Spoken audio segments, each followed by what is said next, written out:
नमस्कार साथियों, आप सभी का स्वागत है आपके अपने channel triple R defence academy पर। हम लोग आज बात करने वाले हैं एसएससी जीडी भर्ती प्रक्रिया जो आपकी 2023-24 की होने वाली है। नई भर्ती के बारे में हम लोग बात करने वाले हैं। यहाँ पर हम लोग बात करेंगे कि आपकी ऑनलाइन डेट क्या रहने वाली है, आपका एग्ज़ाम कब तक होगा, तो ऑफिशियल नोटिस के माध्यम से हम लोग समझेंगे। और यहाँ पर हम लोग बात करने वाले हैं कि आपका नया पैटर्न, जो परीक्षा का पैटर्न है वो क्या रहने वाला है और क्या आयु में आपको छूट मिलेगी या नहीं। जैसे कि पिछली परीक्षा में आपको, यानी जो पिछली आपकी भर्ती हुई थी उसमें सभी को 3 साल की छूट दी गई थी। याद रखिएगा, सभी को 3 साल की छूट दी गई थी। यहाँ पर हम लोग बात करेंगे कि इस बार भी जो है क्या 3 साल की सभी कैंडिडेट को छूट दी जाएगी, जर्नल हो या ओबीसी हो या एससी एसटी, सभी को क्या यहाँ पर जो अतिरिक्त 3 साल की छूट थी पिछली भर्ती परीक्षा के रिगार्डिंग, उसी तरीके से इस बार भी दी जाएगी या कि नहीं, तो उसके बारे में हम लोग बात करेंगे। तो पूरी जानकारी देखने के लिए आप हमारे साथ बने रहिएगा। अगर आपको वीडियो पसंद है तो वीडियो को लाइक करिएगा। चैनल को अगर अभी तक आपने सब्सक्राइब नहीं किया है तो कर लीजिएगा, क्योंकि आने वाले समय में आपको हमारे चैनल के माध्यम से सही व सटीक जानकारी मिलती रहेगी। तो चलिए हम लोग देख लेते हैं इसका जो कैलेंडर, नया कैलेंडर जारी किया गया है उसके बारे में हम लोग यहाँ पर देख लेते हैं। चलिए हम लोग देखते हैं इसका नया कैलेंडर जो है। तो यहाँ पर आपका नए कैलेंडर में आप लोग जो पैराग्राफ नंबर 22 जब पढ़ेंगे, जी हाँ 22 नंबर सीरियल पे यहाँ पर आपका दिया गया है।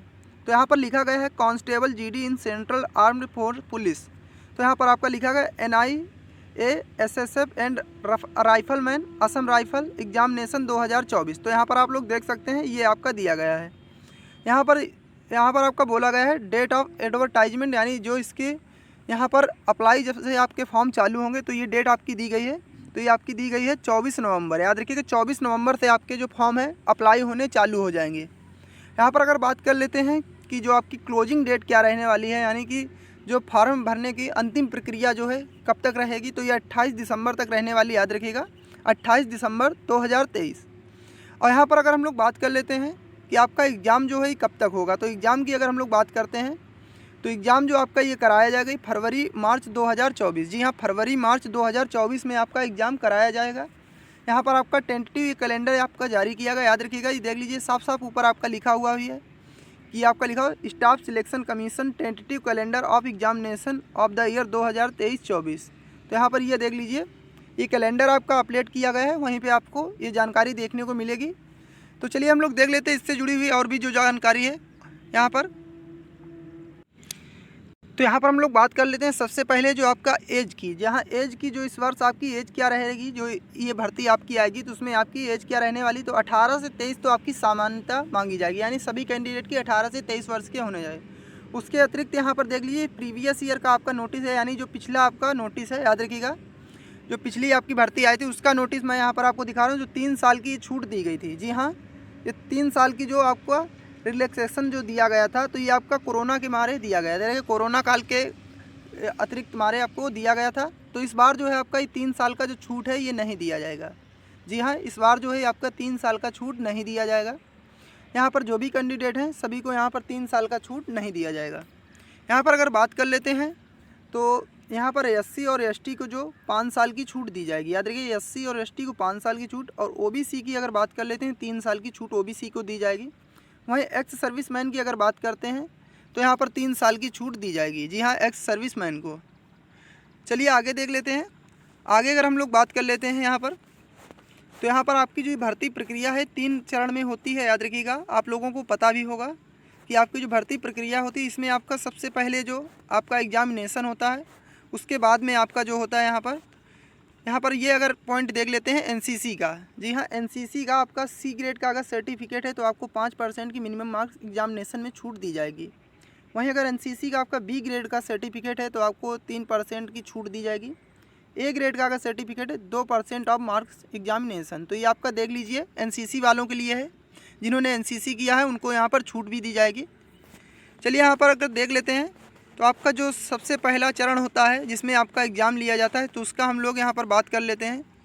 जी हाँ, एग्ज़ाम की अगर हम लोग यहाँ पर बात करते हैं तो एग्ज़ाम में आपका क्या क्या पूछा जाएगा, यानी क्या पैटर्न रहने वाला है, तो ये देख लीजिए स्कीम ऑफ एग्जामिनेशन। तो ये आपका जो पिछले साल एग्ज़ाम हुआ था उसी का यहाँ पर नोटिस, उसी के रिगार्डिंग इस बार भी आपके एग्जामिनेशन में यानी पैटर्न में कोई बदलाव नहीं होने वाला है। याद रखिएगा, क्योंकि अभी तक आपका अगर नोटिस तो जारी किया नहीं है, बाकी जो कोई बदलाव ज़्यादातर संभव है नहीं। तो यहाँ पर आपको पिछले जो परीक्षा उसी के आधार पर तैयारी को अपनी चालू कर देना है। तो यहाँ पर आपका 20 नंबर की रीजनिंग पूछी जाएगी, जिसके लिए आपके 40 मार्क्स दिए जाएंगे।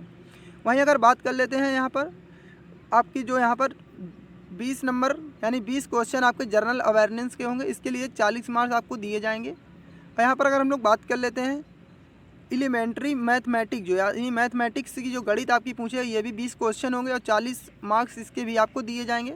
इंग्लिश व हिंदी में से आपको ऑप्शनल में से एक चूज़ करना होता है, तो यहाँ पर 20 नंबर का वो भी आपका पूछा जाएगा और 40 मार्क्स इसके भी दिए जाएंगे। तो टोटल जो आपके होंगे यहाँ पर 100 क्वेश्चन होंगे। अगर बात कर लेते हैं वैसे कि आपको मैक्सिमम मार्क्स कितने होंगे, तो यहाँ पर 160 होंगे। याद रखिएगा, डबल आप कर दीजिए 80 का 160। और टाइम जो आपका दिया जाएगा यहाँ पर आपको 60 मिनट का समय दिया जाएगा। याद रखिए 60 मिनट यानी 1 घंटे का समय और 80 क्वेश्चन आपको दिए जाते हैं। आगे देख लेते हैं हम लोग। तो आगे हम लोग यहाँ पर बात कर लेते हैं, यहाँ पर आपकी निगेटिव मार्किंग भी रहती है, तो ये आप लोग देख लीजिएगा 0.5। याद रखिएगा 0.50 की यहाँ पर निगेटिव मार्किंग भी आपकी रहने वाली है। याद रखिएगा। चलिए आगे देख लेते हैं। आगे हम लोग कुछ महत्वपूर्ण देख लेते हैं। तो यहाँ पर फिजिकल के बारे में हम लोग बात कर लेते हैं। जहाँ फिजिकल के अगर बारे में हम लोग बात करते हैं, तो यहाँ पर मेल कैंडिडेट की जो फिजिकल है यानी 5 किलोमीटर 24 मिनट में। याद रखिएगा 5 किलोमीटर जो है 24 मिनट में आपको रनिंग करना है। वहीं अगर बात कर लेते हैं फीमेल की, तो फीमेल की जो आपको यहाँ पर 1600 मीटर 8.5 मिनट। याद रखिए 1600 मीटर 8.5 मिनट में। वहीं अगर बात कर लेते हैं यहाँ पर ये जो आपके सामान्य कैंडिडेट हैं, इनको यहाँ पर ये रेस करनी है। याद रखिएगा। और फिर दूसरा जो यहाँ पर लिखा हुआ है 1600 मीटर 1 यहाँ पर आपका लिखा 1600 मीटर 6.5 मिनट और 800 मीटर जो है ये आपका 4 मिनट यहाँ पर दिया गया है। जी हाँ, ये फॉर लद्दाख जो यहाँ पर देख लीजिए, ये बोल दिया गया लद्दाख कैंडिडेट। जो लद्दाख के कैंडिडेट हैं उनको ये यहाँ पर करना होगा। जो सामान्यता कैंडिडेट हैं उनको ये करना होगा। याद रखिए 5 किलोमीटर जो है 24 मिनट में रेस होगी और जो लड़कियां हैं उनकी 1600 मीटर 8.5 मिनट में। और जो लद्दाख के कैंडिडेट हैं यहाँ पर लिख दिया गया है फॉर लद्दाख कैंडिडेट, तो इनके लिए 1600 मीटर की रेस होगी 6.5 मिनट में और लड़कियां जो हैं उनकी 800 मीटर की रेस होगी 4 मिनट में। चलिए आगे देख लेते हैं। आगे जो कुछ पॉइंट आपके यहाँ पर महत्वपूर्ण है, तो यहाँ पर हाइट की अगर बात कर लेते हैं। जी हाँ, हाइट की अगर हम लोग बात करेंगे तो यहाँ पर 70 सेंटीमीटर हाइट है। याद रखिएगा ये किसके लिए है, तो आपके UR, जी हाँ UR, OBC EWS, यहाँ पर EWS और SC। याद रखिए SC, तो इनके लिए जो हाइट है 70 सेंटीमीटर आपकी यहाँ पर है। और वहीं अगर बात कर लेते हैं फीमेल की, जो फीमेल कैंडिडेट हैं इसी कैटेगरी से UR, OBC EWS और SC से, तो उनकी जो है 57 सेंटीमीटर। याद रखिएगा फीमेल की 57 सेंटीमीटर। वहीं अगर हम लोग बात कर लेते हैं, ये देख लीजिए ST के लिए जो दिया गया है शेड्यूल टर्वाइज, तो यहाँ पर 162.5। याद रखिएगा मेल की है 162.5। वहीं अगर फीमेल की बात करते हैं तो 150 सेंटीमीटर आपकी लंबाई मांगी गई है जो ST कैंडिडेट हैं उनके लिए। यहाँ पर और भी दिया गया है, ये जो नॉर्थ ईस्टर्न स्टेट के कैंडिडेट हैं तो उनके लिए 157 है और जो फीमेल है 147.5 है। याद रखिएगा। तो ये आपकी प्रक्रिया, इसमें आपका क्या क्या होने वाला आप लोगों को, सबसे पहले आपका एग्ज़ाम होगा, उसके बाद में जो आपका यहाँ पर फिजिकल कराया जाएगा। तो फिजिकल के लिए मैंने आपको ही बताया। तो यहाँ पर अगर बात कर लेते हैं चेस्ट की, जी हाँ चेस्ट की, तो चेस्ट है आपका यहाँ पर 80 सेंटीमीटर। याद रखिएगा 80 सेंटीमीटर और आपको यहाँ पर फुलाने पर 85 यानी 5 सेंटीमीटर का फुलाव आपको आवश्यक है। जी हाँ 5 सेंटीमीटर आपको फुलाव करना है। वहीं अगर बात कर लेते हैं ST कैंडिडेट की, जो ST कैंडिडेट हैं उनके लिए 76 सेंटीमीटर और 5 सेंटीमीटर का फुलाव इनके लिए भी आवश्यक है। तो यहाँ पर 80 से 85 जो भी जर्नल OBC SC और SC के कैंडिडेट हैं तो उनके लिए 80 से 85। याद रखिएगा 80 से 85 सीना चाहिए, क्योंकि 80 बिना फुलाए हुए, फुलाने पर आपका 85। वहीं अगर बात कर लेते हैं ST की, तो ST की आपका यहाँ पर 76 से 81। याद रखिए 76 से 81 सेंटीमीटर, क्योंकि 76 बिना फुलाए और फुलाने पर आपका 81 सेंटीमीटर। चलिए आगे देख लेते हैं। आगे यहाँ पर आपका वेट के बारे में भी दिया गया है, तो ये आप लोग देख लीजिएगा। और अगर हम लोग बात कर लेते हैं यहाँ पर जो लास्ट आपकी प्रक्रिया होती है यहाँ पर मेडिकल एग्जामिनेशन। जी हाँ, मेडिकल एग्जामिनेशन आपका लास्ट में कराया जाता है। तो ये देख लीजिए आपका लास्ट में जो है मेडिकल एग्जामिनेशन कराया जाता है, यानी DME डिटेल मेडिकल एग्जामिनेशन।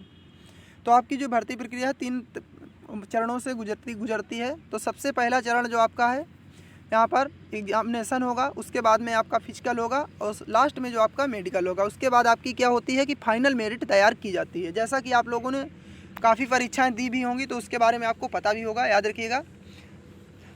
तो आप लोगों को क्या करना है कि अपनी तैयारी को चालू कर देना है, याद रखिएगा, क्योंकि आपको तैयारी अपनी चालू कर देना है। अब आपके पास ज़्यादा समय नहीं है, क्योंकि आपको यहाँ पर 5 से 6 महीने का समय आपको दिया जाएगा जल्द से जल्द, क्योंकि कैलेंडर के मुताबिक जो है आपका यहाँ पर एसएससी जल्द से जल्द पूरी प्रक्रिया करा लेगा। तो आपको पूरी जानकारी कैसी लगी आप हमें कमेंट बॉक्स में लिख के ज़रूर बताएं। तो इसी के साथ में जय हिंद, जय भारत।